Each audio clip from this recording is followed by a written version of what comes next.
Hey guys, welcome to another No Commentary where I do an intro and outro and leave you in the midtro. This time we are playing You Left Me. Now, this one I don't really know how to describe it because I'm not sure how the game is played. I don't know if it's point and click, visual novel, adventure game, whatever it is, because I couldn't tell 100% from some of the screenshots that I glanced at. And to be honest, I was pretty distracted by the art style, which is all, original. This is all original artwork. Kudos to you right out of the gate, because this is actually what pulled me into playing this game.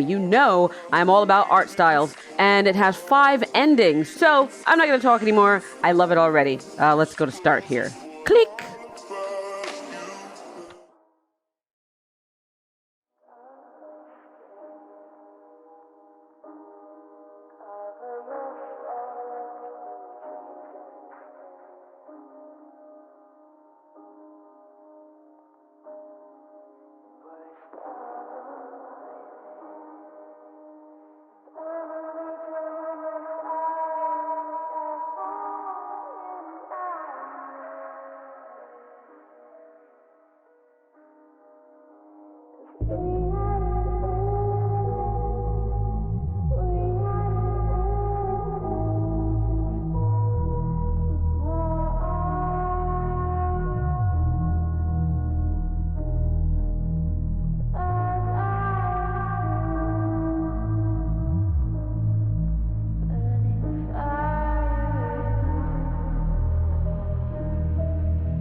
Oh, I like that so much that I'm just going to go through and try one more ending, which unfortunately, from the options I was given at the end, is going to be a tragic one, but I'm going to jump in and do it. And just let's see what happens. Let's watch the story play out.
All right, so wow, that was You Left Me. And to be honest, I sat here and I played through a few more endings just so I could explore the world a bit more. But I decided right now, meaning I know that I'm going to do this when I eventually edit this video, I'm deciding not to include everything because this is the type of game I want people to play for themselves. I don't want to deprive you of the experience by having you watch it through someone else. That's something I kind of feel strongly about when you have this type of game where the developer has like such a unique and clear vision here, and where so much of it is about feeling and the way that you as an individual engage with what you're seeing, what you're hearing. So I'm only going to show 2. But that said, I absolutely love this. It was the perfect combination of depth in kind of a real world narrative with this symbolic interpretation of it. I love the fact that when I started the game, the date and time was in line with my actual real world date and time. Now, I mean, the hour itself was off, so I'm guessing maybe this was configured to a different time zone, but the minutes and the day were right. I would like to interpret that as being that this is kind of a universal experience that everyone can relate to experiencing today and the day after, and what it means to move forward with whatever memories you happen to have. In this case, the memory of someone who passed away, and how you would choose to deal with that, how you would go through your daily routine. Sometimes dealing with grief and loss, you can feel as if you are in this alternate reality, that it isn't truth, and you are still in denial, and you just want to escape from that, this kind of this bubble that I guess your depression can put you in, where you can see the beauty in the world and you can see the truth in the world, but at the same time it's distorted and it doesn't have the same effect on you that it did, or it has more of an effect on you than it did. So it's, in some ways, it becomes hyper real as well as surreal. So I love playing with that. I love playing with the idea of like the passage of time with grief and having these kind of inner dialogues that are being kind of translated to everything else, and, you know, to the moon, which again I feel like is representative of just the time passing, which would probably be why it was represented by a clock. You know, the cat that was left and seemed to be the one thing, at least in the playthroughs I'm going to show, that this character was able to still interact with in a loving capacity, that was almost like her connection, I guess, back to the feelings that she had before this. You know, little things like her saying that her memory is gone. I feel like you can interpret that in 2 ways. That number one, obviously, it's in part about kind of suppressing some of the things that have happened as the days pass, because you're kind of being buried by your grief to a degree where it starts to overshadow time. It starts to overshadow your day, and things start to blur together. And it's not so much that you are literally forgetting as it is almost that that's a part of your healing process, that your mind is pushing everything out and away. And it could also just be interpreted as straight up denial, that because she can't cope with the death of her loved one, she can't cope with anything. She can't cope with her existence in general. And so all of it just becomes a memory that fades. You know, I like the symbolism again of the mask. Everyone is wearing kind of a similar mask to the one that you see in this menu screen. And just like you see in the menu screen, this mask is cracked. And I feel like maybe that's speaking to the reality that everyone, to an extent, is wearing a mask, at least in that context, in that particular context that I was in. But the fact that this mask is breaking is kind of like the reality of what she experienced and what her life is starting to break through. And yet she's kind of smiling a little bit underneath. You could interpret it 2 ways. You can interpret it as the mask being the denial and the depression and everything that's kind of keeping her trapped and keeping her enclosed, and the cracking of the mask being a positive thing, that she's finally starting to cope, she's finally starting to deal and get back to her old self again, and that being why, you know, you see her smiling subtly underneath. But you could also interpret it the other way around, where that mask was the only protection that she had, kind of like a cast that this mask was allowing her to heal.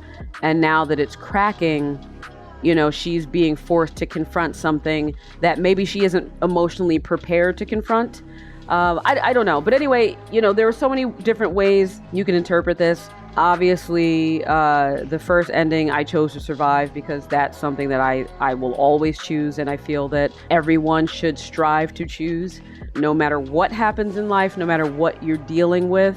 Tomorrow is there. And the only thing that has the potential to be better is what's there.